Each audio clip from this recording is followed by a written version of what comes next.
I've been talking recently about the idea that making your life deeper will make your devices less appealing. And this is true, but it's not always enough. For some people, the constant allure of their phone is so strong, it's so inescapable that it can seem impossible to find any sort of freedom. This is what I want to talk about today. How to create relief from your phone overuse, to gain enough breathing room that you can actually pay attention to making the other parts of your life more meaningful. Now, I have a very particular approach that I want to take here. I'm going to start inside your skull, deep within the folds of your brain. Because I think by identifying exactly what is happening among your neurons when you find yourself picking up that device more than you want to, will help us come up with specific responses that are more likely to actually work. By understanding how the brain works when you look at your phone, we're also going to discover why so much of the common advice you hear about phone overload doesn't help. So we'll figure out what does work and what doesn't work. So if you're sick and tired of being distracted from everything that matters, looking at your phone more than you want to, trying again and again to stop this and not having any success, then this is an episode you need to hear. As always, I'm Cal Newport, and this is Deep Questions.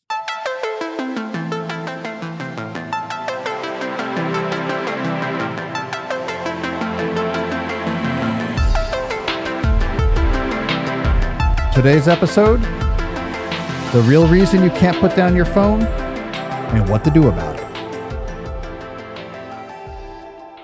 All right, so here's what I want to do. I want to summarize the neuroscience of why you feel the urge to pick up your phone, but I'm going to do this in a way that is going to avoid naming specific brain regions or going down long list of neurotransmitters. In fact, I guarantee I'm only going to mention one neurotransmitter and no brain regions because I want to get to the core of this without having to get bogged down with too much of the details of the science. All right. So this is going to be a sort of high level view of what's happening low down deep within your brain. So here's the basic way I want you to think about what's going on in your head, sort of moment to moment. There are numerous groups of neurons in what we can call the short-term motivation system. These are neurons that have learned over time to recognize different situations as cues to take certain actions. So we have situations that are acting as cues for taking certain actions. I'm going to draw you a picture here, God help us all, but I want to try to illustrate what I'm talking about, right? So let's start with, I have this on the screen here for people who are watching instead of just listening. I'm going to draw a person here. It's going to be very clear exactly what they're doing. Is it clear what this person is doing here, Jesse? Yeah. Baseball player, right? Perfectly drawn baseball player. All right, so let's say it's a baseball player. Like it's a baseball game. You're playing baseball. It's a hot day.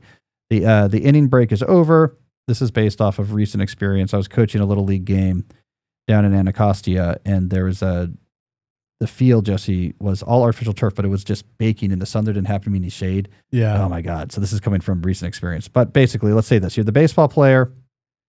All right. You are coming off the field. You're really thirsty. And there's the water cooler.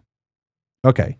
So what is happening in your head? You see that cold water cooler. You're really thirsty. Well, there's a group of neurons that are going to fire in response to this situation. It's a group of neurons that are pattern recognizers, and they're going to recognize this situation, both the internal state part of the state, which is that you're feeling very thirsty, and some external cues, like I see a water cooler that, is nearby and it's in my dugout. So they're going to fire in response to that situation because they have learned through experience that drinking water in this situation is going to give you a big reward, the satisfaction you feel when you drink when you're thirsty. You can imagine that group of neurons is essentially creating a vote. Like, okay, we're making a vote for you, the person, to take the action of going to drink the water from that water cooler. Here's the only technical term I'll throw into this neuroscience discussion. This is where the neurotransmitter dopamine enters the scene. Dopamine is often misunderstood when people talk about it. It plays many roles in the brain, but it's often simplified to some notion of the pleasure chemical. Like you do something because you want the dopamine it will release, it'll make you feel good. That's not quite right. No, actually, the role of dopamine in this situation is that particular group of neurons that recognize this situation, the water cooler and you're thirsty, include dopamine neurons. So when that pattern fires, it activates those neurons, and those neurons release dopamine. that dopamine is going to go down a pathway connected to that situation, a pathway that is going to connect to the action of going to get the water. You will experience the cascade of dopamine down that particular pathway as a sense of motivation. I feel motivated, like that is something I want to do. Now, here's what's interesting about the brain is that there's often many different situations going on that are cueing potential action. So if we go back to this picture again, this beautifully drawn picture, and no, it's not Norman Rockwell, Jesse. I just drew that myself. So I know you were thinking about it. In the same picture, maybe over on, the dugout wall over here, you have like your bat and your helmet are over there, perfectly drawn, right? So like another possible action that you could take is maybe also, that you are up the bat soon. You're coming in off of the field. And so you also have neurons, a group of neurons that might recognize that situation. Is it recognizes the internal knowledge of I'm first up, at the bottom of the inning. And we're heading back to the dugout and I see my batting equipment, that's down here. And so the relevant action that cues is, well, maybe I should go get my helmet on and get my bat ready, right? So now we have competing things you could do next. So what's going to happen is the bundle of neurons is associated with getting the bat and the helmet and getting ready to play. They're going to make their own vote. And they'll flood some dopamine. The dopamine neurons will activate. They'll flood some dopamine down the relevant action pathway to try to make you motivated to like, well, maybe I should go get my equipment ready to bat. So you have different votes going on for different possible actions. In general, the vote's going to win is going to be the vote that's associated with the largest expected reward. And it knows this through experience. So the expected reward for drinking the water has been built up in that circuit through learning by drinking water in the past and what was the reward like. There's a whole mechanism that dopamine is also involved in. I won't go into the details where it adjusts that reward. So if you think like, oh, it'll be kind of nice to drink water when I'm thirsty, and then you do and it's great, there's a gap between what happened and expectation. You'll actually use dopamine to mediate a change to that circuit so that next time it'll fire even stronger when it sees the water there. So these circuits have learned through experience what reward to imagine. Very roughly speaking, the loudest vote in the situation wins. And in this situation, if you're really thirsty, that's going to win. And you're probably going to drink the water, and then you can vote. The vote for saying up, get ready to bat might be stronger. All right. So something like that is sort of happening. Now, neuroscientists, I know already you're really upset. You're saying I'm simplifying too much. So I'm not talking about things like the ventral tegmental area or the nucleus accumbens or the incentive salience that dopamine types that increases. But I think we get too bogged down in that. I don't want to Huberman this all. Let's just say this is what's happening here. Different parts of your brain, the short-term motivation system, recognize situations, they cue actions. Their cue is like a vote. The strongest vote based on the strongest expected reward tends to win, and that's the action you do. All right. Brain lecture over. Now let's talk about what happens then with our phones. So if you want to be precise, a big part of the problem we face when we look at our phones too much is that they overwhelm this particular short-term motivation system. There's three things at play here that lead phones to so effectively overwhelm this system. First, many of the things we do on our phones generate very clean and effective reward experiences. So when we're learning about the reward from different activities, the reward of many of the apps we look at our phone are designed to be very pure and to generate like a very strong association in our head and really make that circuit associated with the action of looking at your phone generate a very strong reward. Now we know why this happens, right? We talked about this a few episodes ago. On apps like TikTok, for example, you have these machine learning algorithms. And what do machine learning algorithms do? They try to estimate, build an approximation of some sort of unknown process that generates rewards in response to different types of inputs. And it might not know in advance how that process works, but it learns by observing how to approximate that so it can get the biggest reward. So what's really happening here with one of these machine learning algorithms is that it's basically building an approximation of the reward generating circuits in your head. And then it's selecting things to show you that are going to generate the strongest, cleanest rewards from that system. So we're getting these really pure reward signals when we're looking at our phones, because if we're looking at algorithmic curated content, they are devised to give you much stronger, sort of like artificially stronger, consistent rewards in a way that you might not actually encounter in the real world. Now, there's a couple different types of reward signals you get from social media style apps on your phone. One is the pleasant surprise signal. So this is why like funny things or unexpected things happening in TikTok videos are popular, because pleasant surprise, these machine learning algorithms curating the content learn, is something that generates like a very strong reward signal for humans. Sometimes it's negative. There's a negative reward. So what I mean by negative is you're escaping the negative state of boredom. So of course, this is another like really positive, consistent reward you get from a phone, is because you're often able to use it in a situation where you're otherwise bored. This is not the case with a lot of other rewards. Like, I like watching movies, but by the time I'm sitting down in a movie theater and I'm there with like my wife and we got some popcorn, I'm excited about the movie, I'm not bored when that movie starts. But our phone is something we can pull out at moments of boredom. The alleviation of boredom is a very strong positive signal. You take a negative state and get rid of it, your mind feels very strongly about it. So this is why, interesting tidbits or things that give you like emotional arousal, like really outraging stuff, this frees you from the negative state of boredom in a really strong way. And that's a very positive signal for our brain as well. The other piece of this, okay, so I'll leave that there for now. That's the first thing I want to say. Okay, so we get very clean, consistent reward signals. They're almost artificially good. So our brain is like, my God, we get messy rewards in the real world. Sometimes things are good, sometimes they're bad. Not looking at this little screen here. Good, good, good, good. And we're adjusting that circuitry every time.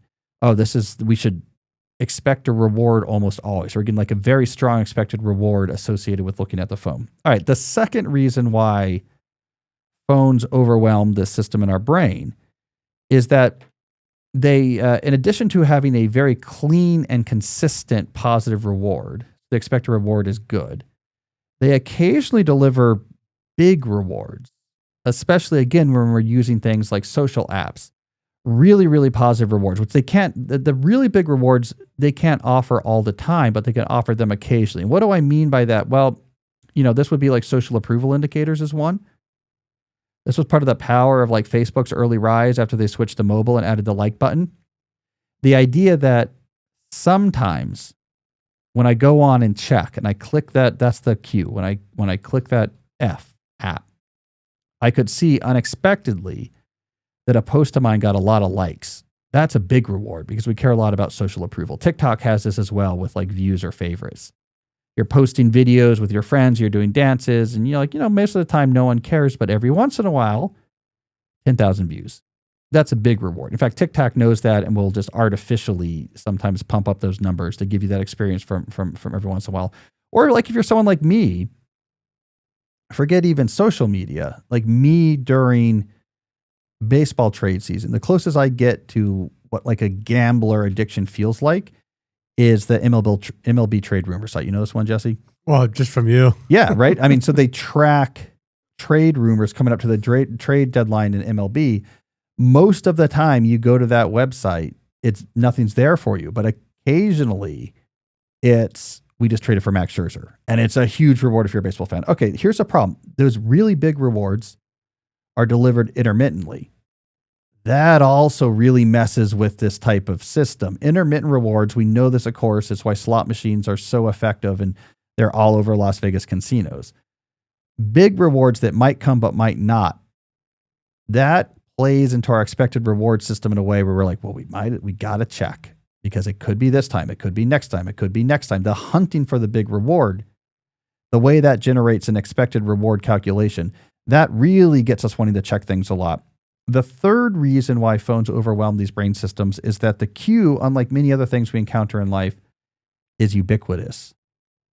Right? There's certain things that I have very strong expected rewards with, and I'm going to get a really strong incentive salience, to use the technical term, with dopamine cascading down the action pathway. There's certain things where that's really going to be the case, right? Like if I'm super hungry and I come home and there's like a big pizza out there that like my kids just started eating, it would be very hard for me not to grab, a piece of that pizza, right? But it's pretty rare that I'm hungry and they're like, someone's putting a pizza in front of me. It would be a problem, right? If there's someone like an Italian pizza chef who followed me and he kind of just waited until I was hungry and then was like, hey, here you go, pizza. I imagine it was Mario. I would eat too much pizza, right? That'd be a problem. But how often does it come up? It's okay. The problem with phone is the cue is ubiquitous because it's in your pocket.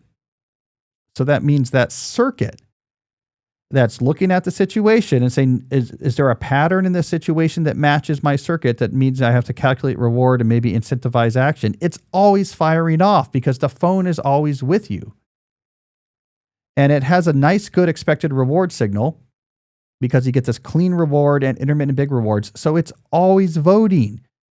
Those brain clusters that are associated with picking up your phone, this is like the neuronal equivalent of like Obama's campaign infrastructure. It's really well organized. They get the vote out. And so you got a good, clean, solid vote from the pick up your phone circuit all the time. Now, other things outweigh it all the time. There's many things that'll outweigh it throughout the day, but if it's there voting all the time, it's going to win so often. Basically, yeah, it's not winning every election. It's like, no, I have a bigger thing I want to do here. I want to go talk to this person. This is urgent or this or that. But man, it's every moment it's voting. And a lot of these elections, if we're going to keep this metaphor going, there's not much else, not many other good candidates running, if you know what I mean. And so it's there and it's winning. So you think about, this is the way I think about the short-term motivation system being overwhelmed, is that we're not used to getting such a clean, consistent reward from an action, but machine learning algorithms on algorithmic curation ensure that's the case. Intermittent big rewards is incredibly compelling. It's so powerful that like the few places we used to see this in our world before we had smartphones really was just casinos. Now we have that effect and a watered down effect. And then we have the cue being ubiquitous. This is why we look at our phone all the time. It's not really a fair fight once we recognize how things have been rewired. All right, so now the question is, once we understand this, what should we do about it? In other words, if we know what's happening in our brain, which we do now, how does that help us better understand why certain types of responses about phone overuse work and why certain other things that people talk about a lot don't work? So I think what I'm going to do here is I want to start with things that don't work. All right. I want to go through common advice that people give to stop looking at your phone so much. And then using this frame of understanding about what happens in your brain, we can go through each and understand why that rarely actually works. All right. So let's start with the idea of adding friction. So I have this on the screen here. So if you're watching instead of just listening, you can see this on the screen here. Okay, so let's start with the idea of adding friction. This is this notion of, for example, I'm going to move my TikTok or Instagram apps to a folder within a folder on the third screen of my phone so it's harder to get at. This might mean using one of these tools where you have to look at a picture of a tree before you click on it, or maybe even one of these things where you have to have a physical fob you have to hold to your phone to unlock it, or maybe you've taken the apps off for some of these social media, so to access them, you have to go through your browser, and that's less convenient.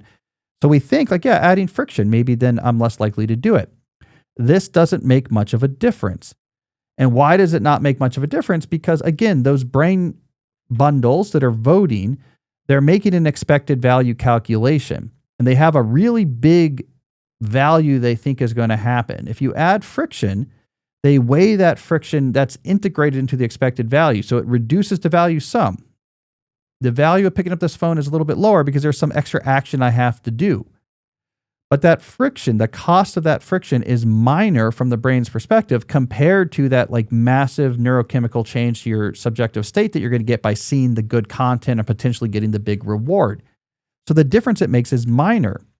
In order for friction to be powerful enough to actually outweigh that reward to the place where you don't even want to pick up your phone, it would have to be way more severe friction than like I have to click through a few screens or I have to touch a fob to my phone before I can unlock it. It would literally have to be something like, if I look at Instagram, someone's going to kick me in the groin. That would be a case where you're like, you know what? I'm not going to look at Instagram. But you really have to have something kind of that powerful. Actually, there's my friend Ramit Sethi, his brother, who I also know, Manish Sethi, had a viral video once years ago. And it was a stunt, but he hired someone to sit next to him and slap him every time he loaded Facebook. And it became like this big thing. I mean, he was kind of making a point about it. But honestly, that is the level of net cost you would need before you're going to outweigh the reward that your brain has learned from these phones to actually have a major change to your behavior. All right, let's look back at this list of things that people suggest. Another one is mindset change. Change the way you think about these devices, right? Like, let's think about social media, and I'll tell you why it's bad from like a societal point of view. Let me tell you why it's bad because of the people who run it. And these are like fair arguments.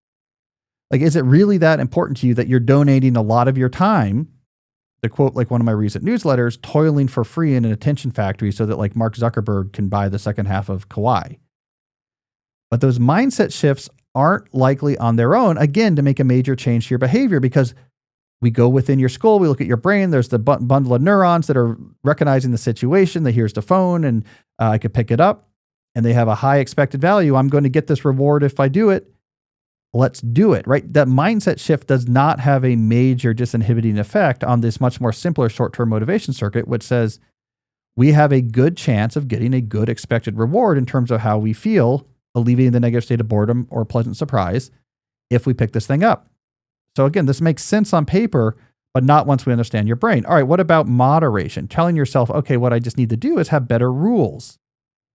I'm only going to use Instagram for 30 minutes a day. TikTok, I'll have a limit of like 30 minutes of TikTok total or whatever. Again, those brain bundles don't know about your time limits. They don't care about your time limits. What they care about is your phone is here. And if I pick it up and I touch on that icon, that's a clear cue. It's like pulling the lever on the slot machine handle. My expected reward in terms of like the positive impact on my subjective affect is high. So let's do that, right? It's like going to someone who's addicted to a slot machine and be like, okay, here's the thing. You should have a rule about how much you play it and say, I'm not going to play it more than that. That's no match for what's happening in the short-term motivation system. Same thing with uglification. Yeah, you can make your phone black and white. That reduces the expected value of looking at one of these services a teeny bit. That's not nearly enough to make a difference. So let me cross that one off as well. Detoxing, by far the most common. I got to take a break. You know what I'm going to do? I'm going to, my internet Shabbat. I'm going to follow the Jewish tradition, and I'm not going to, on Saturdays, I'm not going to use technology, and I'm not going to use my phone. And that has benefits for sure, right? Like, it feels good that day. You have a better day that day not being on your phone. But one day without your phone is not nearly enough to change anything about those circuits. Now, maybe if you detoxed for 8 months without your phone, the lack of use on those circuits, eventually the expected reward would come down and your phone would seem less appealing. But taking a day off or going on a week-long meditation retreat once a year, lots of benefits, but one benefit you're not going to get out of there once we understand the neuroscience of phone use, you're not going to get a notable reduction in your urge to check your phone. All right, the final thing that people think about is escape. What if I just get rid of my phone altogether? Well, that does work in the sense that if you get rid of your phone altogether and you replace it with something like a dumb phone, the cue is not there. And you will. People talk about this because I meet these people all the time because of what I write and talk about. People talk about this feeling of freedom when their smartphone goes away. Well, what that really is neurologically is that circuit that is voting all the time. Phone, phone, phone. It placards up to put them in the sky. Vote for phone. Vote for phone. They quiet. And you're like, oh, everything else seems more interesting to me. My brain seems clearer. I'm not constantly fighting that. So it can work. But the problem is, as a long-term general solution, is it's not sustainable for a lot of people. There's just too many things that you need the smartphone to do that are logistical. So escape gets you away from those circuits, but escape is hard to maintain. So by itself, doesn't end up being a general solution. All right. So we struggle. But now we know why we struggle. It's because we're doing the wrong thing for the brain. So given that, let's do the flip side. This is what becomes interesting. If we know how the brain works, and we know why those other things aren't helping us out because it's not going to solve the way our brain activates, what will work? So how can this knowledge of the brain help point us towards fixes that will help us use our phone less often?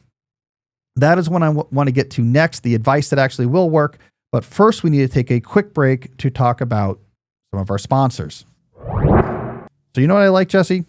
A good pair of jeans. This is a true story. It's an embarrassing story, but it's a true story. I recently lost my favorite pair of jeans. This was a few months ago in the worst possible way.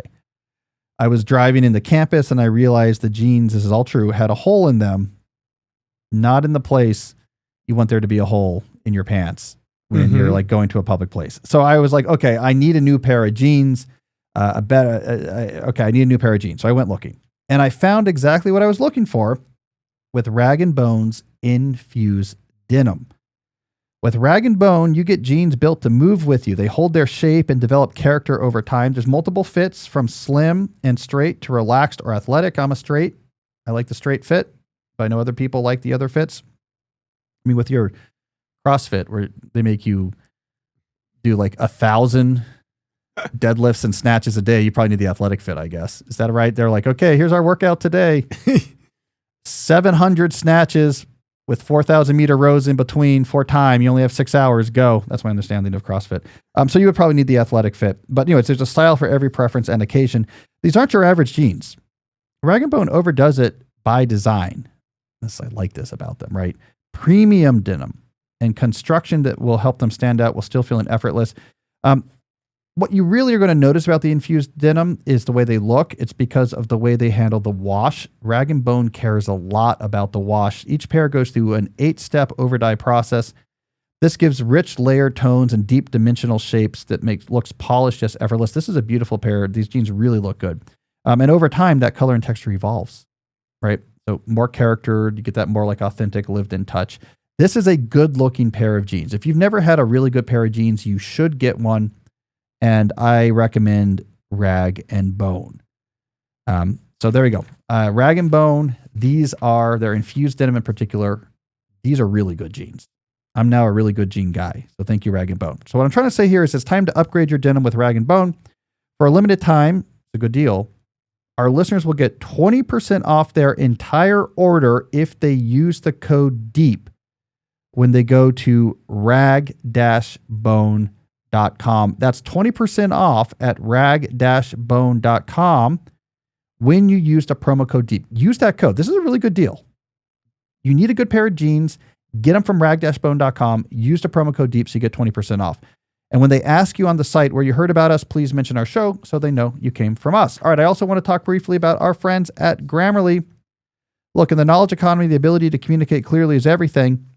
Not only does it help you do your job, if you're a good communicator, it'll help you get promoted. So you really should care about how you communicate, but most people struggle because writing is hard and it's not obvious how to get better at it. This is where Grammarly enters the scene. Grammarly is the essential AI communication assistant that boosts both the productivity and the quality of your writing. I don't think people fully realize how powerful Grammarly has gotten. Let me tell you about a particular feature I've been enjoying, the proofreading agent. I'll give you a real example. I had to write an email that was going to go out to a large group of people, so I typed out a quick draft, but before sending it, I had the proofreading agent in Grammarly take a look. It found a straightforward mistake. Grammarly is very good at that. That's great. But it can do a lot more. There's a whole list of different functions. So I clicked, for example, sharpen opening point, and it suggested ways to be less wishy-washy and more precise in explaining up front like what this email was about. It actually gave me ideas that made the email better. And this was without me having to sit there and give this email, which I didn't care that much about, the same type of thought I would give if I was writing a New Yorker article or something. So it just, in places where I'm not even thinking much about writing or my brain is tired, it can still help you write better. So here's what I would suggest. If you're a knowledge worker, have Grammarly be like an editor who sits behind you and looks over your shoulder. Have it take a look at any communication that's going out to people that you care about, how they think about you. Let it fix mistakes. Let it comment on your precision. Let it detect or adjust your tone. It can help you brainstorm titles or ideas if you get stuck. This will all make you a better writer, and that's what makes the difference in our current economy. If you use a keyboard, you need Grammarly. You can download Grammarly for free at grammarly.com/podcast. That's grammarly.com/podcast. All right, Jesse, let's get back to our deep dive. All right, so before we took a quick break, we talked about the common advice for using your phone list that doesn't work. And we used our new understanding of the short-term motivation system to explain why it doesn't work. Now I want to do the opposite, and I want to look at a few ideas that do work. And now we can understand why they work based on our understanding of the brain. All right, the first idea I want to mention here that I think actually does work is eliminate the strongest reward signals. So one of the things you can do is prevent the brain circuit that recognizes the pattern of your phone being nearby from being exposed to such a constant stream of highly purified reward signals. We want to reduce the expected reward that brain circuit associates with looking at your phone. The easiest way to do that is basically stop using on your phone algorithmically curated content. The best rewards come from content that is selected using a machine learning algorithm that uses your engagement as input. They're building an approximation of your reward estimator in your brain, and they're going to give you a very clear signal. So just stop using. I know this sounds both simple and impossible, but this is what I'm telling you. Stop using on your phone things like TikTok or Instagram or X or anything that you have an algorithm trying to choose things that's going to free you from boredom real easily or give you pleasant surprise. When you reduce that reward signal over time, the power of the vote of the pick up the phone circuit is reduced. And it goes from being like a really well-organized campaign to a sort of haphazard campaign. And that's good. And now the urge is lower. You still need to use these apps for like work or this or that. Great. You do it on a computer or whatever. And that's not like, what's the difference? It's all the difference. Because now you're getting those reward signals over on your computer. It's not being associated with the pick up your phone circuit. And the phone is the thing you have with you all the time. So that matters. All right. Speaking of having it with you all the time, we understand the brain. The second category of advice that we think will actually work is reduce the ubiquity of the cues. So if you don't have your phone right with you all the time, then the amount of time during your day where the pick up the phone pattern fires is reduced because the phone actually has to be accessible for that pattern to fire. So even if the expected reward is really high for looking at your phone, if the phone is not there, the pattern that's going to generate that vote is not going to fire. Now, the easiest way to do this, I've been now saying this for a while now. People don't like this advice, but I'm telling you, you need to do this. When you're at home, your phone is plugged in your kitchen. Plug in your charger, whatever. That is where your phone lives. If you need to check on like a text message conversation, you go to the kitchen and you check on it. If there's a call you're expecting, you put on the ringer like an old-fashioned phone. And if it rings, you go in there and you check on it. If you want to listen to a podcast while you do the dishes, you use earbuds. You use wireless earphones so that the phone can stay where it is plugged in. So importantly, if you're reading, if you're at the dinner table, if you're watching TV, you're brushing your teeth, like whatever it is, the phone isn't actually there for you to grab. So it makes it's the easiest thing you can do to make the cue non-ubiquitous. And if the cue is not there, the pattern won't fire and you don't have to fight that vote. All right. The third thing that actually works once we understand the brain is strengthening competing systems. So the short-term motivation system is really good at like, yeah, go get that water, go pick up this phone, because that's like most of what we do during the day. But there are other brain systems that can overwhelm or overwrite the short-term reward system because, like, of course there are. If there weren't, things would get pretty primal pretty quickly. So one of the systems that can overwhelm the vote from the short-term system is our long-term motivation system.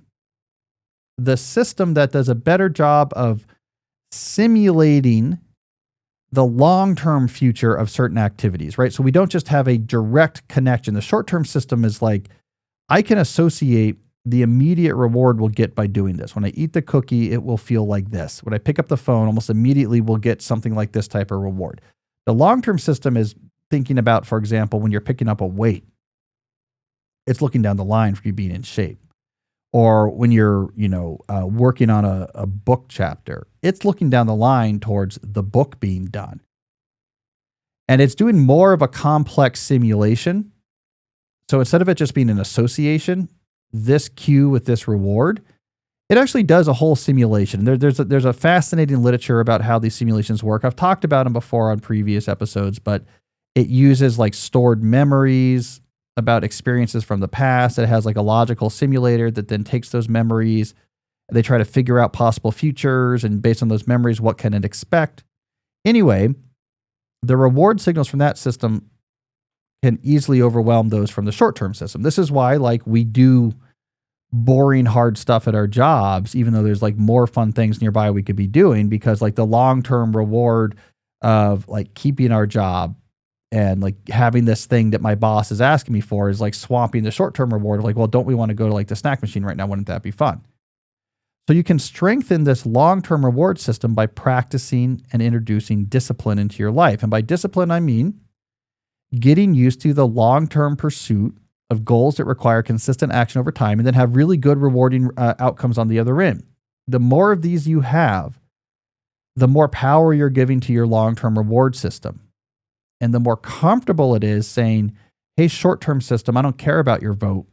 The reward that really feels good is when these big long-term projects succeed. Let's go work on that type of thing. And so the more your brain gets used to discipline, it gets used to working on long-term projects and reaping big rewards down the line, the easier time you'll have basically pushing aside the incentive salience that you're getting from the short-term system and turn your attention to efforts that maybe in the moment aren't as pleasurable, but your brain's like, I know where this story ends, and that's the real stuff. And the long-term reward system, of course, is like how the human species has really differentiated itself. It's part of at least how we really differentiate ourselves from other animals. Because we can overcome these sort of short-term impulses to work on, building fire, inventing language or mathematics, or building like massive structures. And there's so many things we do that differentiate us from other animals because our long-term reward systems got hyperdrive. So you practice strengthening your competing systems and practicing disciplined pursuit of long-term important goals really begins to shift the balance of power within your brain, and the short-term reward system gets much less play. All right, so there we go. Those are, once we understand the brain, the things that we know don't work and the things that I think actually will work. They're not as sexy, by the way, right? They're annoying, the things that do work. It's like, take the fun stuff off your phone. Keep your phone plugged in when you're in the kitchen and be disciplined. That's not fun. I want to have like a fun detox every week and make my phone grayscale and rail against like Mark Zuckerberg being bad. Like all that stuff's more fun. This stuff is not fun, but it works because it's actually compatible with our brain. All right. So Jesse, let's do some takeaways. We have some takeaway music.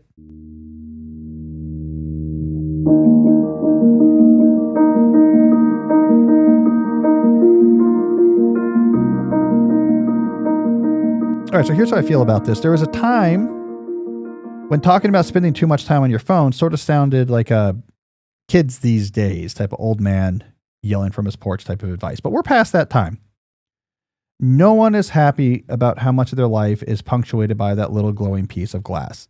Nor are they happy about the impact this is having, not just on their ability to live deeply, but on our society and our ability for like our political system to function, the mental health of our kids, the freedom from random nihilistic violence. So eliminating that sense of needing to constantly look at your phone, that addictive sense to look at your phone, has never been something that people care more about. And the message I'm hoping to deliver today is that not all advice about this goal is made equal. It's not enough to just say, let me go try some stuff. Different advice works better than others. And if you study how the brain actually works and how it actually creates the sense of motivation, and what circuits are firing and why to get you to keep looking back at that device again and again. When you understand that, it becomes much clearer that most things that you might try to fix that problem are ineffective, but there are a few things that we can expect to work really well. And again, as I just said, they're not sexy. It's taking apps like TikTok off your phone. Just get rid of that super clean reward signal associated with your phone. It's about putting your phone in the kitchen when you're at home or going for a walk without it. Get rid of the cue, the pattern doesn't fire. If it doesn't fire, it begins to weaken. And finally, strengthening the other systems, the systems that really make us human and that could overwhelm the short-term motivation system, the systems like long-term motivation based on the disciplined pursuit of stuff that you care about. Focus on those so that the balance of power shifts in your brain and the short-term motivation system doesn't have so much say. None of that is easy. None of it is fun. But once we understand how strong those reward loops are in our brain, we see how far we really have to push ourselves if we want to get free. The little stuff isn't going to matter. It's the big, uncool, but effective stuff that we have to focus on, and we have to push on that hard. So we can tame our phones. It just requires understanding what really we're trying to do when we set out to accomplish that goal. There we go. This is your phone on Your brains on phone. Is that the way we go? This is your brains? Yeah. On phones. That's my analysis, Jesse. Have you seen those fob things? No. I saw them. I was doing they're filming a documentary. They're filming at my house, and some of the crew was showing them to me. They were using them. You have to touch it to your phone to unlock it. So the idea is you put that, you're like, oh, there's this like friction step. Yeah. And the reason, like, it seems like kind of a weird thing, but like the reason why that became a big product is that Apple, they make it hard. They really don't want third-party apps to have control over other apps on their phone. They changed this. There used to be a lot of apps you could buy on your phone that restrict your phone use. But those are hard to make now because their new terms of service say your app can't affect someone else's app. If you want to control your phone time, you have to use screen time. But as we talked about on the show over the summer, screen time is great if you're trying to control your kid's phone. But if you're in control of the screen time, you can just turn it off. Yeah. So, but one thing you can do is have is just locking and unlocking can be very strong. So that's what the fob thing is it's just like an unlock mechanism. Your phone is anything goes when you turn it on. So I thought those were cool, but they're not going to be enough because that is not enough. That friction is not enough to change the expected rewards. So there we go. All right. We got a lot of good show coming up on this topic. We have questions from listeners about their own struggles with both them and their kids trying to deal with their phones, including a mom of an 11-year-old who I think really is looking for permission from me to say, get that 11-year-old your phone. Going to go the way she thinks, I think. We also have coming up a little bit later, my reading list from last month where I talked about the 5 books I read in September. I think that's really well suited for today's episode. Because what could be more contrary to looking at your phone all the time than reading? So I kind of like that. I mean, I try to do this early each month, but I think it going over the books I read is like a really good sort of in cap to the discussion we're having today. But before we get into all of that, let's do a little housekeeping. Jesse, do we have any housekeeping about the show we need to get to this week? Yes, we do. We need some more calls specifically about phone usage, social media, that sort of thing. How do people call into the show and leave calls to be featured on the show? They just go to the deeplife.com/listen and there's a link right there at the top. All right. So you can do this right from your phone or your computer, from your web browser. We need more calls.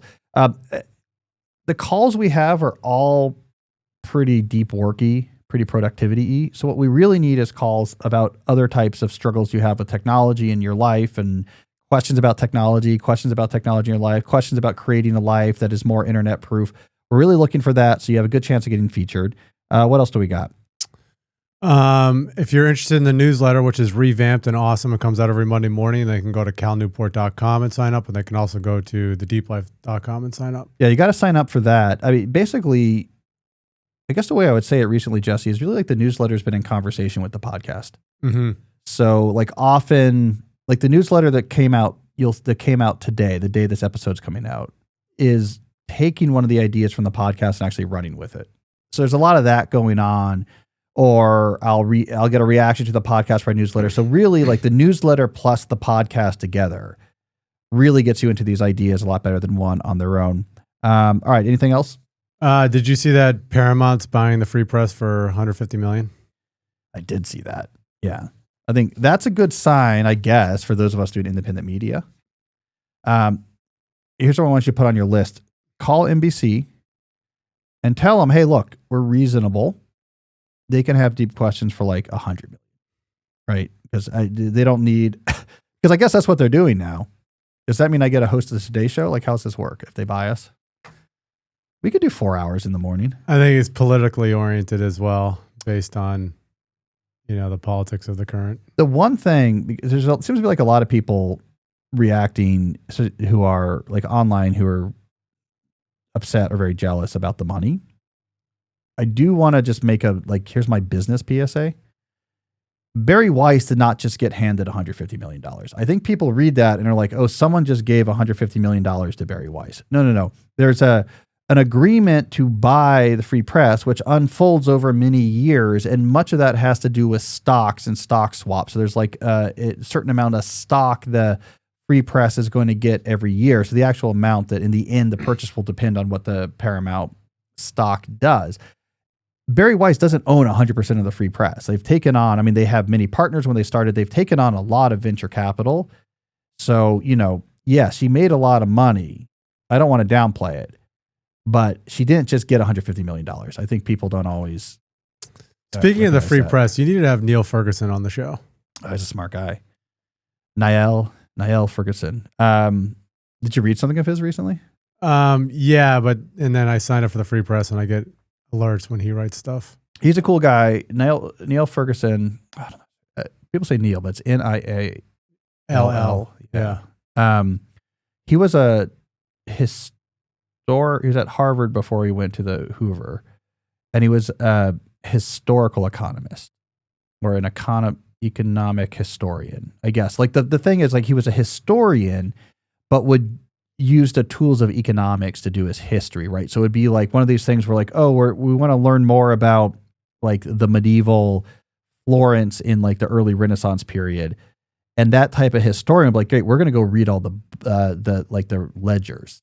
And we're going to like reconstruct like how the money was moving through the economy. And it was really cool. I think that type of, so he's a really smart guy and he writes a lot of books. Yeah. But then he left. He's conservative-ish. I mean, it's all relative. But then he went to the Hoover Institution at Stanford. Yeah, I think he's a smart guy. We should have him on. And he has an accent, right? Yeah. And he's going to sound so much smart. Here's what we're going to do. All right, here's how we're going to count. We're going to have Neil Ferguson on. I'm afraid his English accent is going to make him seem smarter than me. So you can speak in your French accent. Well, no. Here's a solution from last week's episode. It's even better. When I speak, we put the Jordan Peterson violin music behind me. Just like just really. So then I'm going to sound more profound, and I can counteract his English accent.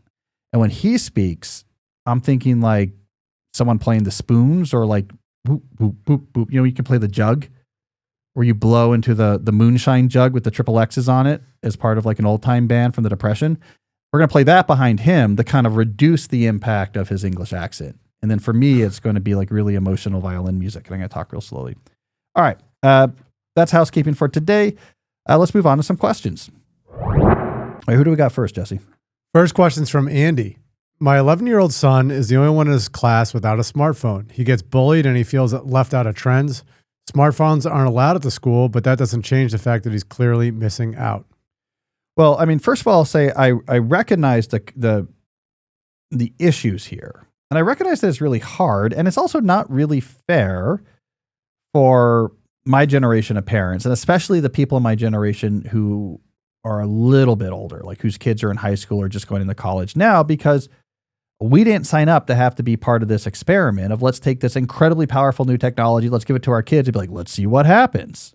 Like, let's just make it socially ubiquitous and then leave it on individual parents to like, okay, you got to go read like John Haidt's 700-page, annotated bibliography online about mental health impacts of smartphones and make a decision that's going to make you like a complete outlier in your community. It is really, we really put a really big burden on parents. So I have a lot of empathy. This is a really hard time. A couple things I want to say here. It's probably not true that your 11-year-old is the only kid in your class not without a smartphone, but it can really feel that way. And at some schools, that is more true than others. So that's changing now, which I think is good, but that hasn't completely changed yet. I will also say if he's being bullied, the phone is not going to help.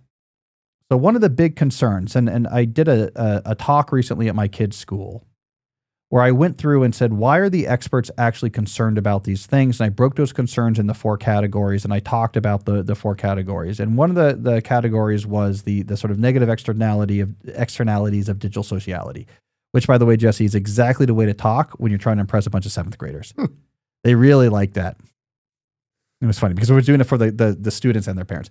But there's these negative externalities of digital sociality, and one of them is there's whole parts of our brain that give us sort of like interpersonal guardrails that, prevents me from like trying to club Jesse when I'm upset about, an ad transition or something. We have all these interpersonal guardrails that makes us more reasonable people. We need that to survive as like a community-oriented species. A lot of them turn off when social interactions become purely linguistic. So when I am just sending text to you on Snapchat or on WhatsApp, yes, if you ask my prefrontal cortex, is there a person, like, am I talking to Jesse over WhatsApp? It knows it, right? It's not confused about it. But many of these other deeper social circuits aren't seeing a person, they're not hearing a person, so they are turned off. The guardrails get turned off, which means in purely linguistic interaction, we're basically like worse people. We're much more likely to be mean or to bully. I mean, obviously we see this among adults on social media all the time, just like the stuff they say on X, it's crazy, right? Like how enraged or outraged or how mean or how terrible they get. It's because the stuff that stops us from saying that in person is turned off when it's linguistic. So anyways, bullying goes up when you move more conversation digital. And then if you're in a compromised social situation in school, and by the way, tell your 11-year-old that it does get, it will get better. Middle school is not great necessarily, but like keep doing what you're doing, you have interest, develop skills, develop discipline, start doing stuff that's like really hard and following through, it will get better. But if you're having to struggle socially, then the other thing that happens when I have a smartphone, again, man, such a burden, is your relief goes away. So those interactions are happening all the time, not just at school, at home. You're doing your homework, when you're at dinner, when you're going upstairs at bed. It's right there on your phone all the time. So you get no cognitive relief from high-stakes social interaction, which is exhausting. And if you're in a socially compromised situation, they're also really negative potentially. And so that's like even worse. So this is not a solution. If you're upset about your social situation in middle school, like in a classic social middle school, like I'm not fitting into, bullying situation. Hey, here's a phone so that people can be like bigger jerks and you have to be in touch with them all the time. That's not necessarily going to make that better. There's a couple things that can help with this collective action problem. I'm a fan of things like the Wait for 8th pledge, where you get parents in your grade to sign up and you use the Wait for 8 website onto this pledge. If I'm not going to give a phone to my kid until after 8th grade, which is like roughly when like John Haidt recommends, when the Surgeon General recommends, or the last Surgeon General. It's sort of like an emerging consensus. Wait till high school to have your first smartphone. And it gives you statistics, and that's where it's powerful. And then you can say, you know what? You're not the only kid not to have a phone. 33% of your grade has signed on to a pledge saying that their kids aren't going to get a phone until high school anyways. So that social evidence of you're not the only one is very effective, because you do not need 99% of your class to not have a phone before you feel comfortable with that. You need roughly like 15 to 20% before that becomes a socially acceptable option. So I'm a big fan of those. You can help organize one of those pledges. The way this works is it's really parents and grades at individual schools say, I want to pledge for our grade. And they get together with a couple parents and you put together an email and you tell the school, and the school gives you the email addresses and you send it out. That's all it is. And grade by grade, you begin to create these pledges, which I think are very powerful. We should start those as early as 3rd or 4th grade. So you have different options there. Okay. And then you have lots of logistical things like, if there's group chats you want to be a part of, you can set up group chat on a family iPad, and you have certain time set aside where he can look at the iPad and do the group text and stuff like that. But I really want to add friction to the idea of like, wouldn't it all just be easier if I just gave him the phone? I wouldn't have to be dealing with this. This is really so bad. And I really want to emphasize it is. That is not going to be the solution to these things, the social things you worry about, his social things. There's so much bad that comes with it. What I want to do here, I don't know if we have this, Jesse. Do we have that clip? Yeah. I want to play, here's an ad that's been going around the internet. It's from a Smartphone Free Childhood. It's a nonprofit organization. They did an ad. We only have the audio here, but you can kind of imagine the visuals here, which I think does a good job of making you confront the reality of what happens if you give, your 11-year-old a smartphone. So we're going to hear the audio. So just to set the visual of this ad, there's like 11-year-old kid. I think it's like a 10 or 11-year-old looking kid, like a young looking kid that age. And a dad, he's in bed, and his dad is like at the doorway, like saying goodnight to him. All right, let's hear this audio, Jesse. Hey, kiddo, it's about time for bed, okay? Okay. Well, remember, there's a box in the corner over there with all the pornographic material that's ever been made in the world, even the really weird stuff that could scar you for life. I'm trusting you not to look in there, okay? Okay. Feelings are for losers. Oh, and this guy's gonna be in your corner all night just randomly spewing out hateful things. Just ignore him, okay? While I'm thinking of it, there's an order form on your desk where you can purchase illegal drugs. The mean girls from your school are gonna be standing there talking about you all night. And this Russian hacker's gonna keep asking for your password. I'm not hacker. Amazon customer service. Just need you to ignore him, okay? Love you, buddy. We ask too much of our kids when we give them a smartphone. Let's change the norm. together. Maybe we go around the room and share social security numbers. Join the movement at smartphonefreechildhoodus.com. I'll get it anyway.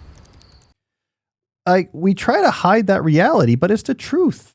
Like, would you ever, with like your 11-year-old, be like, look, I'm going to put like pornography and bullies and sort of like weird interest group, like these influencers that have these like really weird agendas. There's gonna be a bunch of hackers. Let's put in there like catfishers too, that are going to try to pretend that they're like young women on text messages, then try to like exploit you out of money, which has been causing like a very large like trend in self-harm, like all this stuff. Oh, and like a lot of addictions. Like, let me just put in like constant video games and TVs are always on and like addictive stuff in here. And just like, I trust you, and just like handle it, you know? It's an incredible thing to ask of a kid. And that's what happens when you give them the smartphone. So it's hard, but stand strong is what I would say. I think norms are changing, and your kid will thank you not to have to deal with all that at their current age. All right, who do we got next? Next up is Natasha.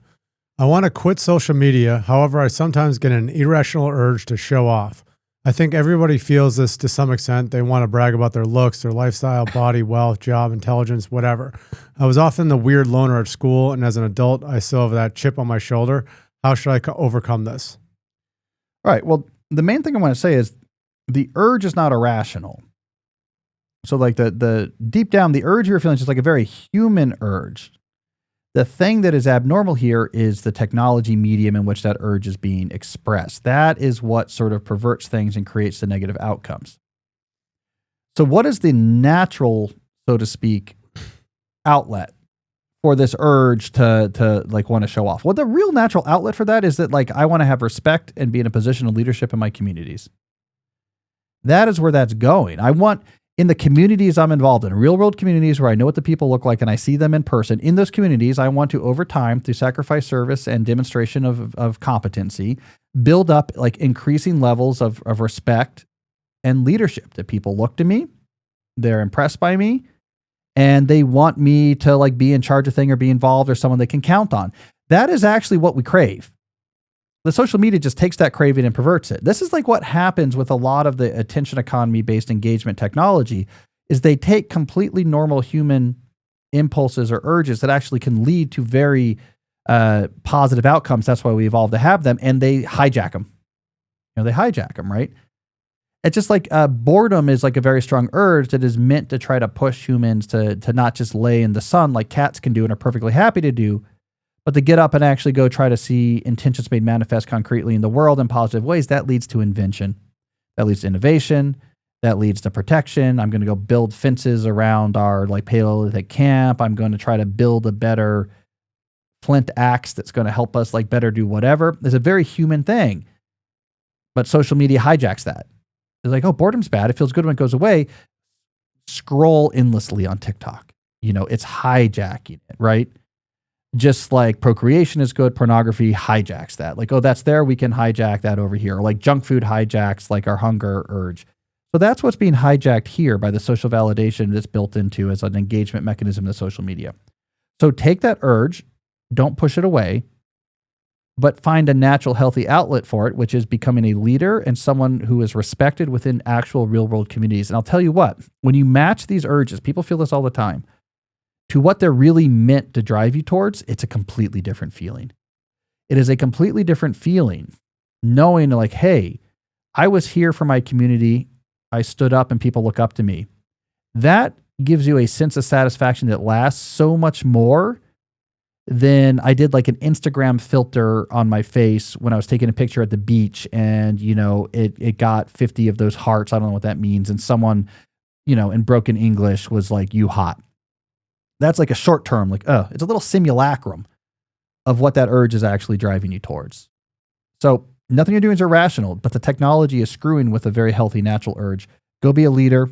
Go earn respect among real people. It's the real deal. Is 10x better than what you get on those screens.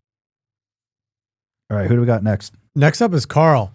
You talk a lot about phones and social media. I don't actually spend that much time on my phone. My issue is video games. How do I stop playing these so much? Well, if we go through our model of how the brain works, there's a lot of these same brain mechanisms at play. Like games are designed to give you, it's going to be a pretty consistent reward because it's such an artificial environment and it's calibrated to be difficult, but not too difficult. So the reward you get is one of both novelty of you're seeing stuff. You get a little bit of adrenaline if it's like an action game. And most importantly, you get sort of progress. And so it fits roughly in that model. Like, oh, I see my video game is here. I'm at home. I could go to the gym. I could read a book, or I could pick up the controller. The cue is right there. The controller is right there. And because it's this artificial environment, it can give me like a really clean reward. So it does build up like a strong association. There's a certain type of game that really messes with this system even more than our phones do, and that is massive online games. If you talk to people within like technology overuse type related fields and research, the real things they fear are massively online games because they add in some extra elements to make their attraction even more powerful. They have like an endless increase in score.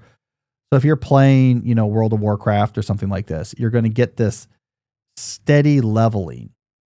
They do a little bit of effort in level. That's simulating, like in real world, building up competency and getting more respect for it, which is a very powerful driver. They simulate it in those games. Now, of course, you get this when you're just playing like Mario a little bit because you're making progress. But in the online multiplayer games, your mind is like, no, other people know what level I'm at and they see it. So that's much more powerful. It's simulating like I am in a real community of people and I am earning their respect. I just talked about that in my answer to Natasha, that's a strong urge. This thing grabs it way stronger than like getting hearts on Instagram and like really twist it. So that is super compelling. Also, the sense of it hijacks this sense of like this is my tribe because I hear them in my headset.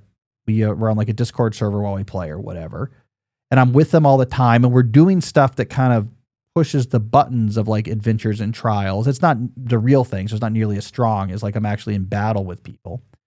But it simulates that sort of band of brothers type connection. This is super, super addictive on top of all the other just standard, like we have nice positive reward signals to get associated with it. So it's where we have the most problems. It's where, like, if you look to South Korea, where they're sort of, they 5X all the problems we have with technology here because it's like a much more technology focused culture. They have detox centers there for these video games. Not for phones, but for massively online video games. They have cases over there of people dying because they played the game so long that it was like dehydration and they had heart issues. So you got to be worried.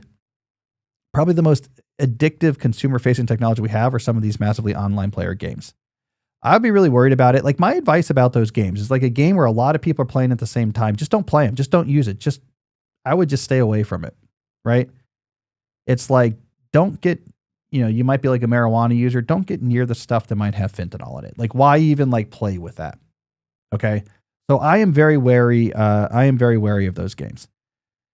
What I would recommend if you're playing video games, AAA games are usually the best that are non-multiplayer. A AAA game, it costs $60. It has about 50 hours of gameplay programmed into it. It's supposed to be stretched out. It's challenging. I'm going to want to take breaks because it's hard. I'm not leveling up in a way that like someone's watching me. And like, yeah, that's like your equivalent of like me watching a lot of movies. I'm not so worried about that, but I worry about the massively online player games. So to give you actual advice, Carl, don't play those. Just stop playing those. Just grown-ups shouldn't play those games. Stop playing those games. If you like other video games like work of art that are single player and AAA, then like, yeah, you could treat it like TV. Instead of watching a movie on when I get home on Friday night, I'm going to play the video game for 2 or 3 hours. I guess that's okay. I'm not as worried about that. All right. Who do we got next? Next up is Carissa. I spend most of my time on my phone text messaging. I don't really think I'm addicted, but feel there's a ton of stuff to figure out and people's questions to answer. What do I do about this? Yeah, that's a complicated question. We did an episode about this earlier in the summer about text messaging actually being a major driver of phone use, especially when you get a little bit older and you have more responsibilities and maybe you're doing logistics for kids or you just have like a complicated social life or work/social life you're trying to navigate. And this really complicates the picture because when we're talking about something like TikTok, that's purely optional. Like it gives you a nice reward signal, but you do not need that particular reward signal to function in any way. And no one notices or cares if you stop using TikTok. People do notice if you stop becoming available on the messaging services. So the hard thing with these is trying to differentiate between logistical necessity and social driven addiction cues. And so here's the issue. You might be using this a lot mainly because I'm just involved in 6 threads that are all relevant because they're all logistics and timing, and I have to figure it out. But there's also a really strong cue here that a short-term reward center is going to really care about, which is there might be people waiting for me to respond. And the negative affect they have towards me will increase the longer I'm not responding. That catches our attention. People are getting madder every minute I don't look at my phone, potentially makes you really want to look at your phone. And for obvious reasons, right? So these two things together can make this really powerful. The best solutions here, as we talked about in the episode of the summer, is not just to abstain, I just don't use my phone anymore, but to try to reroute the actual necessary communication more out of these text messages and or to reprogram over time the expectations of people who communicate to you through these apps so that your mind is not so worried that people are upset. Like, we have different ways of organizing different logistics, ways we check in. I'll call someone once a day or we figure out a plan in advance. So there's like less stuff that's probably coming in urgent. And also people have learned in my circles, my phone's in my kitchen. And so I come and I check it, but if maybe once an hour, but there might be a 2-hour break and they can call if there's something really time urgent. That tells your brain, like they're not just sitting there upset and stewing. They know and understand the way you use your phone. You basically have to change your relationship to communication so that frequent time-sensitive communication coming through text messages is not that common anymore, that people understand you're not always checking it. And because of that, you have the backup phone calls and other types of logistical types of things you do. That's all a pain. What I'm saying is do that pain. It's worth the pain. Because the cost, on the other hand, is the almost addictively have to check that phone all the time. And that has so many negative impacts.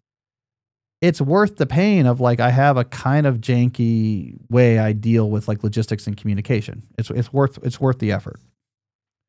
All right, let's see. Do we have one more question? Yep. Cool. Next up is Robert. I have newspaper apps on my phone, like the Washington Post, the New York Times, and New York Post. I also have these on my iPad where I normally read my news. Is it fine that I occasionally read these apps on my phone? I don't go on social media sites when doing so. It's not the worst thing in the world. What I would recommend, if you're going to look at like the New York Times app, is treat it like a newspaper and just say like, yeah, this is when I sit down like with my morning coffee or something and I go through, because it's not super dynamic. They kind of set it for each day and then have some minor changes throughout the day based on what's happening. Let me go through and like see which articles I read and maybe one of the opinion pieces I read. And then you're kind of like done with the New York Times for the day. Just like you would have done in a day where you had the newspaper and you would read it over breakfast and that's it. And now you're done reading the newspaper. So if you treat it that way, it doesn't really matter what medium you're reading it on. An interesting thing about the New York Times in particular is in their app design and in the way that they're now thinking about news stories. They're highly influenced by the success of other news-bearing social media, which they see as their competitors.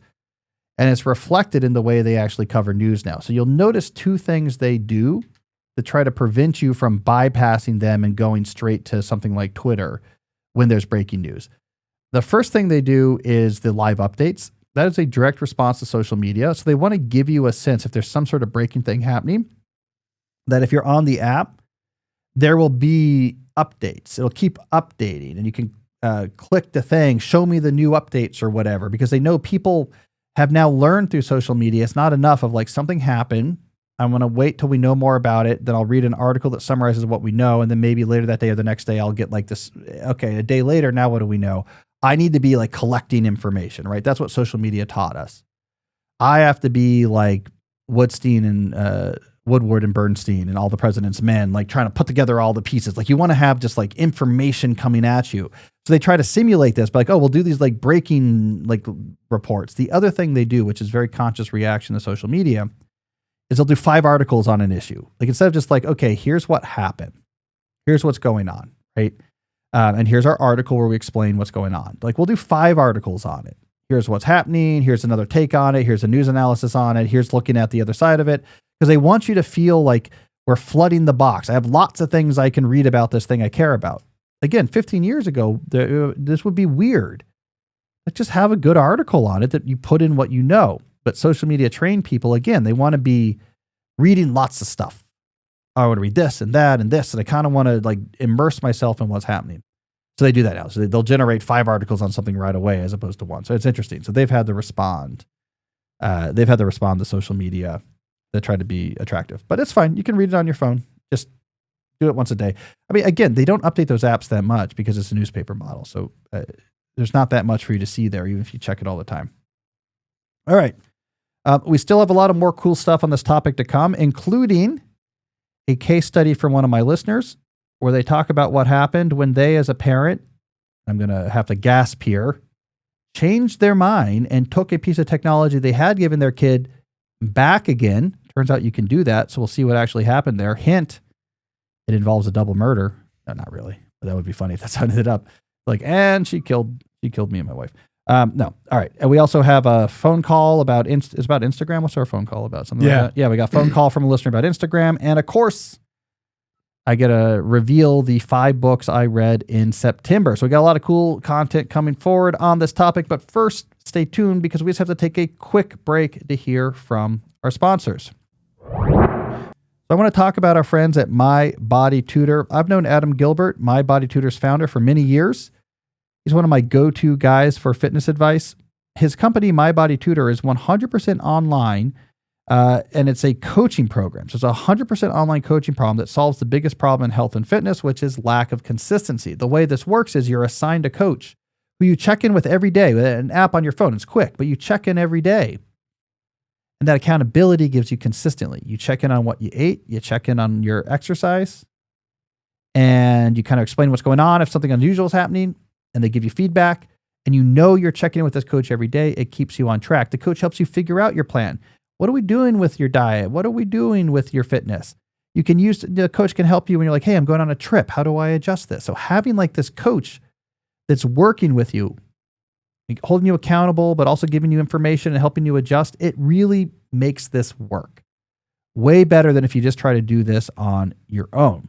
So if you're trying to get healthier, whatever that means to you, and you're worried about trying to do this on your own, you've tried before and it's failed, My Body Tutor is a fantastic model for getting this done. I have good news. Adam will give Deep Question listeners $50 off their first month if you mention you came from this podcast when you sign up. So definitely do that. So head over to mybodytutor.com, TUTOR, mybodytutor.com. Tell them you came from Deep Questions, get $50 off, and begin your quest towards becoming healthier. I also want to talk about our friends at Indeed. Jesse, let me tell you something I'm not very good at, which is hiring. We recently hired a creative director to help run the newsletter, among other things. And you know what my process was for trying to hire this person? I took a receipt I found in my pocket and I wrote on the back, me need newsletter guy, money maybe, non-juggler preferred. I just nailed that to a telephone pole. Long story short, the juggler we hired ended up being pretty good, actually. So that was okay. But there has to be an easier way to do this, and there is, and it is using Indeed. When it comes to hiring, Indeed is all you need. So stop struggling to get your post seen on other job sites. Use Indeed sponsored jobs, which will help you stand out and hire fast. It works. According to data from Indeed, sponsored jobs posted directly on Indeed have 45% more applications than non-sponsored jobs. You can spend less time interviewing candidates who check all your boxes, less stress, less time, more results now with Indeed sponsored jobs. And listeners of the show will get a $75 sponsored job credit to get their jobs more visibility if they go to Indeed.com/deep. Just go to Indeed.com/deep right now and support our show by saying you heard about Indeed on this podcast. Indeed.com/deep. Terms and conditions apply. Hiring, Indeed is all you need. All right, Jesse, let's get back into it. So I went to a case study here. This is where listeners write in to talk about how the ideas we talk about on the show have actually impacted their lives. We got a good one today, but we can't do a case study till we get our mind in the right context. And the best way to do that, Jesse, is playing our case study theme music.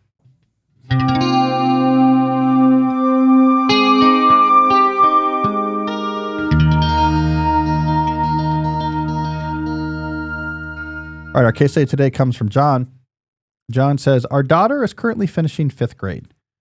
At the end of 4th grade, she began walking home from school, so we got her an Apple Watch for calls and location tracking.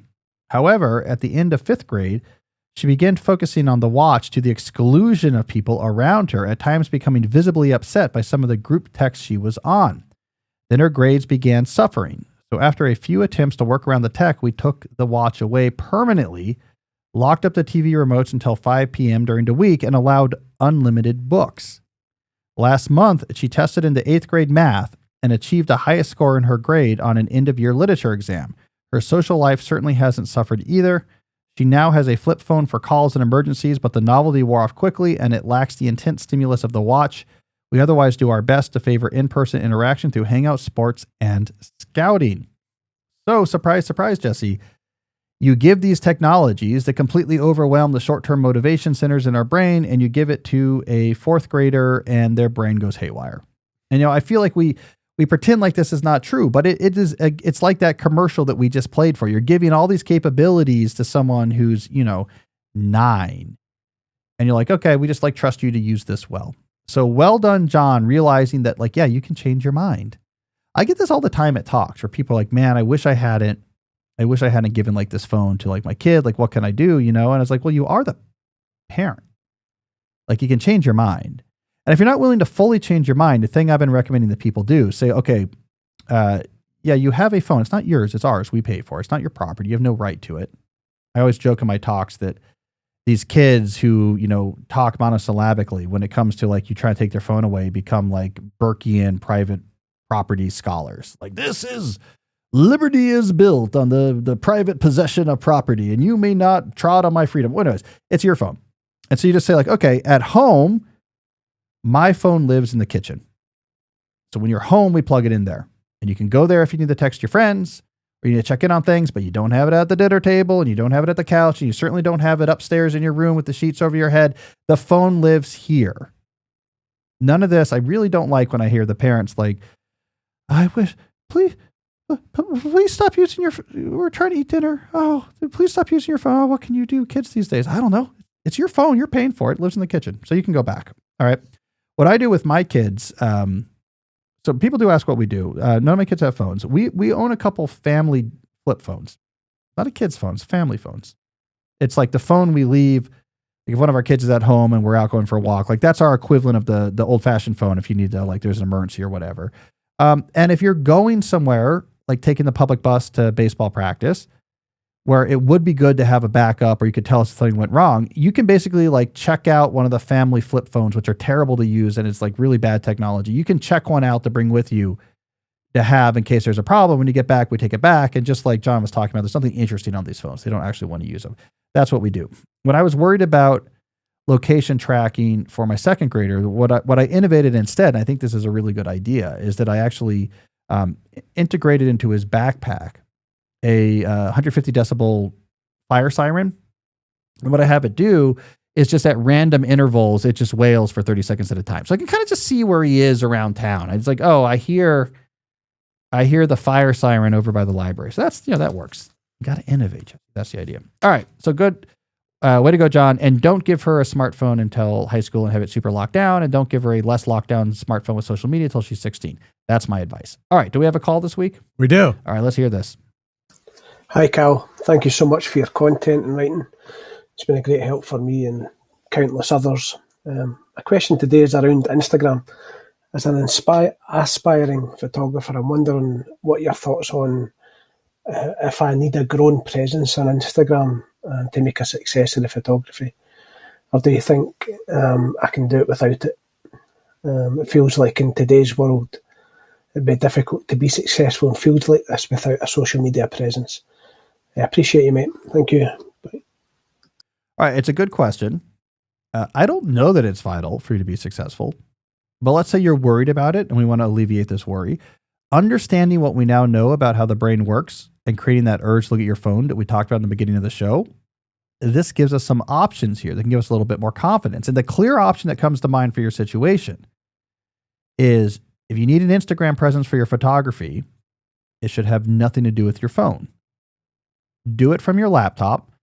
Now, this is going to be easier for you, by the way, because if you're a professional photographer, your photos are not being taken on your phone. So you're going to have to be like uploading them onto your computer anyways before you post them. One of the reasons why Instagram is so successful is it was mobile native. Because for most people, the photos they were posting were taken on their phone. And so it was mobile native. And the reason why it took off ahead of Facebook at the time when it really began to take off in the 2010s is because Facebook was just moving on the mobile, but people didn't yet have that ingrained habit of like, oh, I want to go to Facebook on my phone. They were used to this like something they did at work when they were bored. It was like a website they went to. But Instagram was mobile native because the whole idea was I took a picture on my phone and now I can go over into Instagram and post it. And so it got this really big user growth, but it wasn't just the user growth. It was the engagement that really made Facebook perk up. Oh, wow. Instagram users use it a lot because the camera was on your phone. And so it was the first real social app where people associated it with like, oh, I do this on my phone. And then they built up that the reward signal got really strong and they built up that pattern recognizer in their short-term motivation system and they started picking up their phone all the time. So Instagram more than Facebook actually got people looking at their phone more than they planned. Okay, so do your photography Instagram on your computer. Don't have it on your phone. Don't log into Instagram on Safari on your phone. Have a bad password and never type it in on your phone. So it's not something you can do impulsively. By bad, I mean good, like in the sense of it would be complicated to remember. It's kind of confusing here.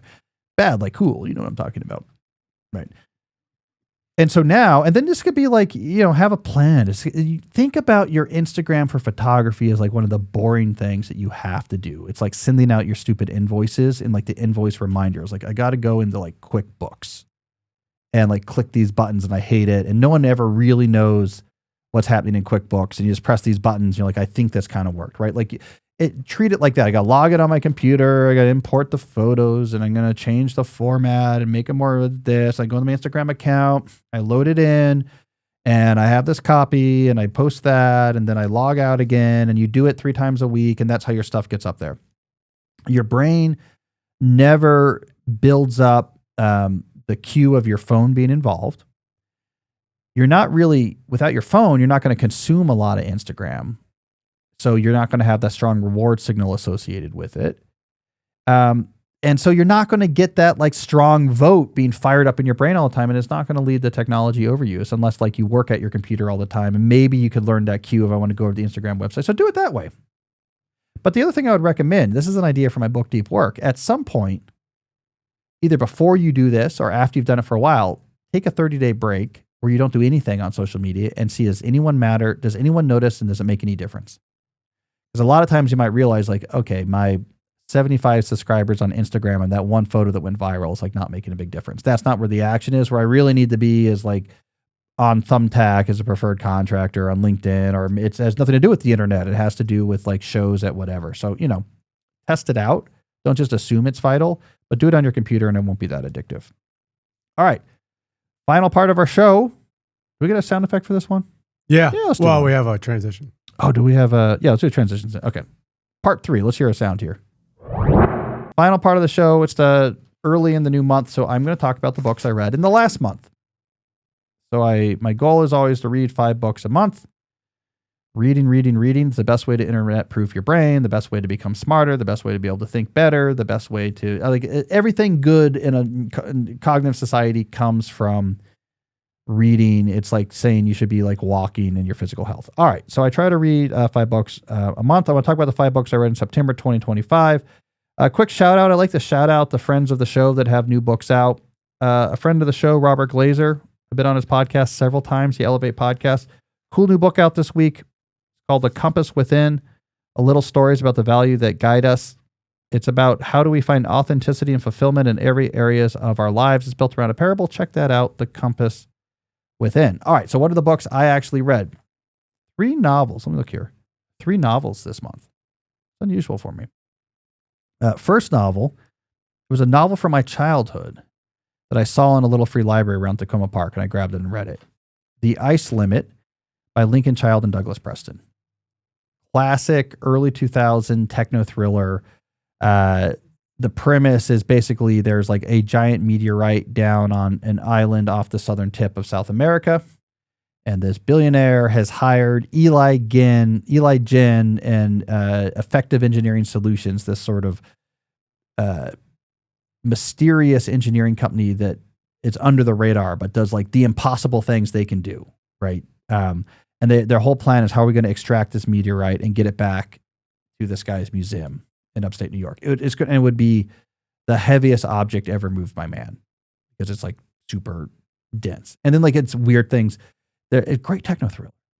There's weird things happening with the meteorite, but also the Chilean Navy, this one sort of commander in the Chilean Navy who has this like really weird, like interesting backstory, is like really bitter, is like, I'm suspicious of this. So he's around bothering them, and eventually he has reasons to want to kill them. And so there's like a good techno thriller. You have all these things coming together for like the final sequence. I love classic techno thrillers. There's not as much of a market for it anymore. Like a lot of the genre fiction market right now is outside of fantasy, like the Brandon Sanderson types. It's like really, it's not techno thrillers.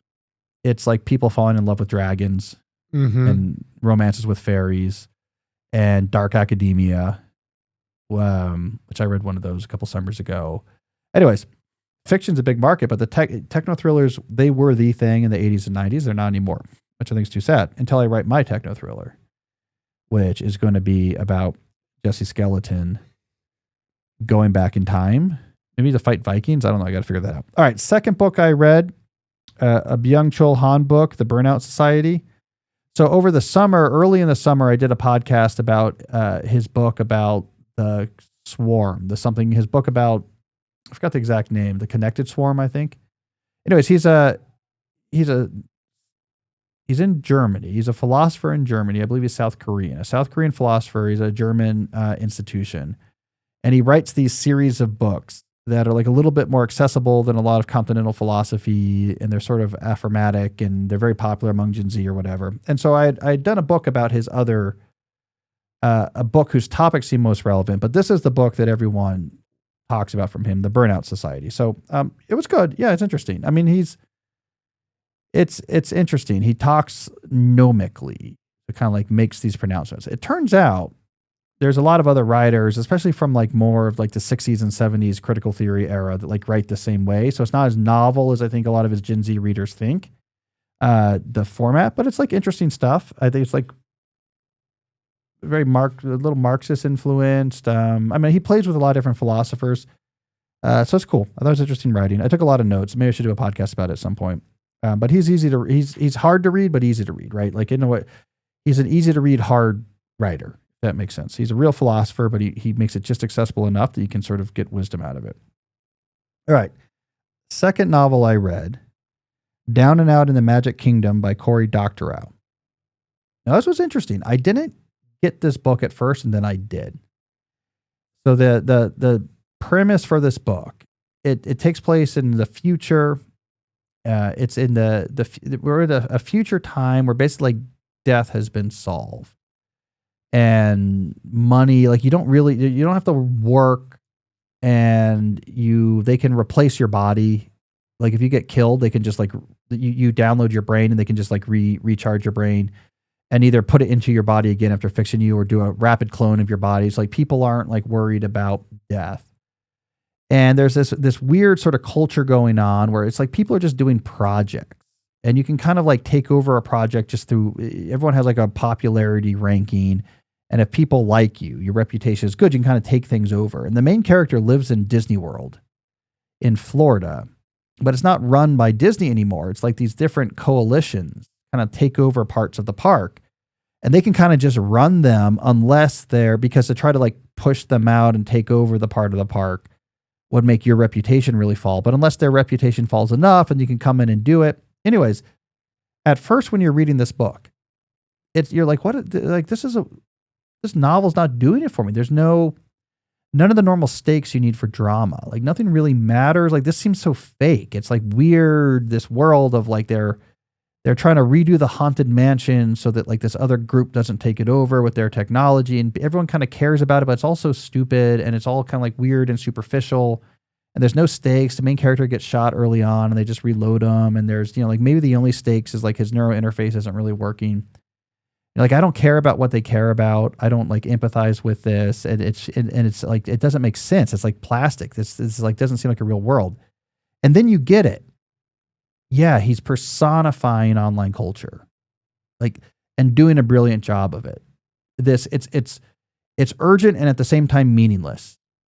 You have these things you really care about, and you're like racing to get done, but it doesn't matter, and no one cares. And it's like a reputation and popularity, and this has having its moment, and now this or whatever. And Dr. O, what he's really doing is he's making you, so it's more of like a maybe postmodern in this sense, like he's like making you, he's personifying like the sort of empty plasticness and emptiness of online culture into this sort of like view of the future. And then once you get that, you're like, oh, it makes it a hard read, right? Because it doesn't have all of the normal elements you might want out of drama, like empathy with characters, stakes that you care about, surprise, and like caring about the resolution. You don't really care.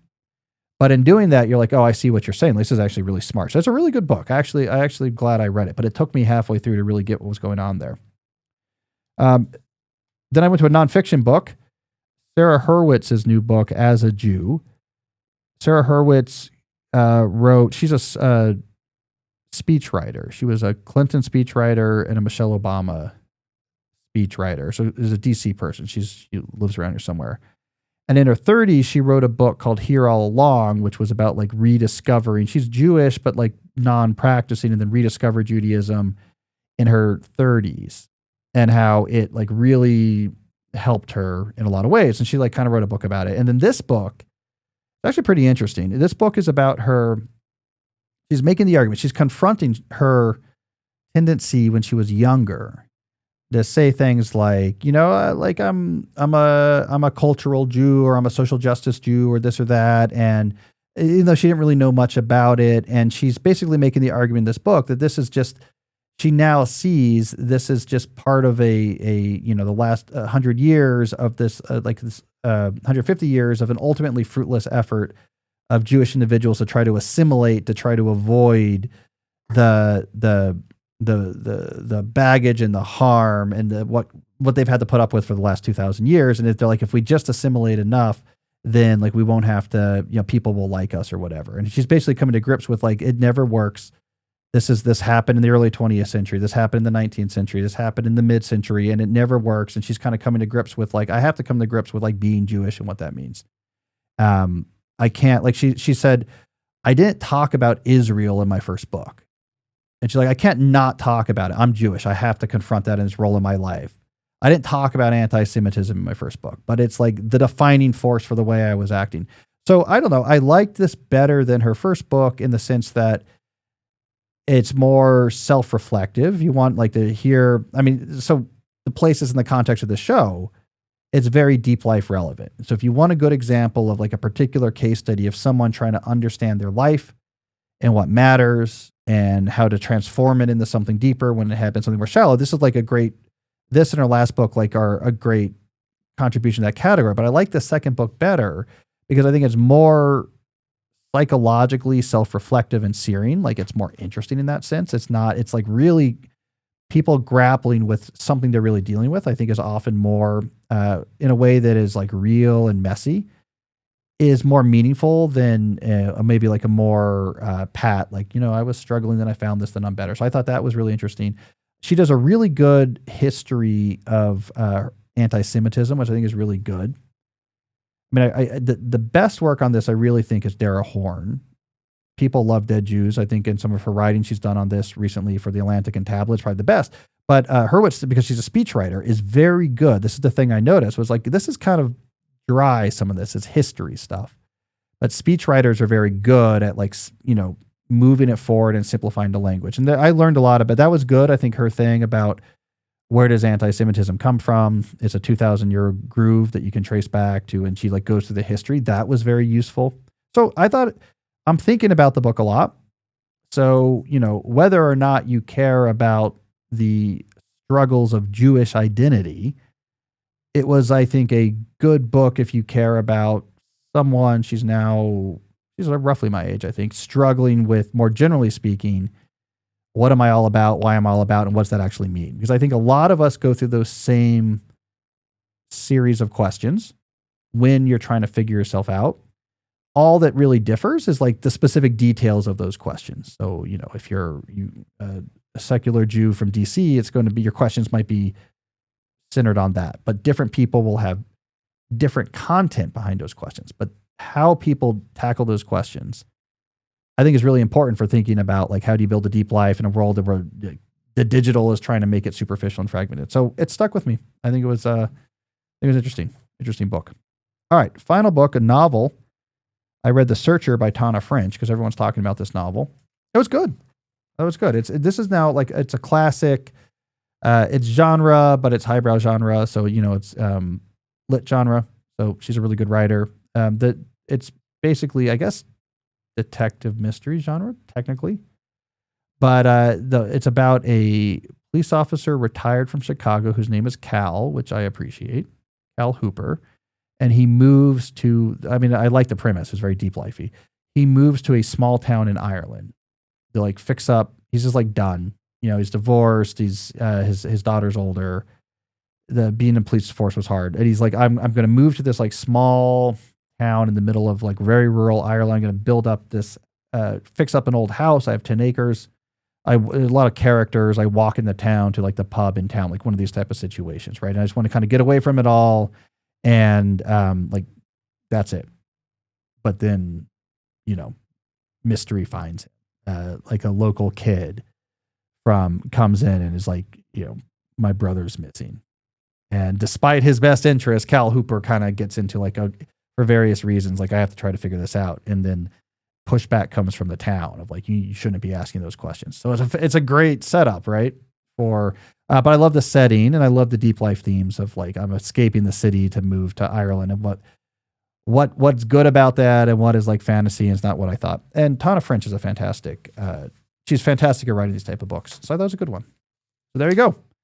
Those were the books I read in September. All right. I think that's all the time we have, right, Jesse?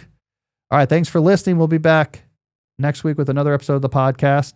Hopefully everyone's getting their Halloween decorations ready. I just showed Jesse my Sound Light synchronized controller I built from scratch, which I'm going to hopefully install this weekend. I'm looking forward to it. It's incredible. Hopefully everyone's doing something similar. So I'll be back next week. And until then, as always, stay deep. Hey, if you like today's discussion of what happens in our brain that makes our phone so compelling, you might also like episode 371, titled, Is It Finally Time to Leave Social Media?, which is more about the social impact, the impact on our humanity of using these technologies. It's a great match to today's episode. Check it out. I think you'll like it. Those of us who study online culture like to use the phrase, Twitter is not real life. But as we saw yet again this week, when the digital discourses fostered on services like Twitter or Blue Sky or TikTok do intersect with the real world, whether they originate from the left or the right, the results are often horrific.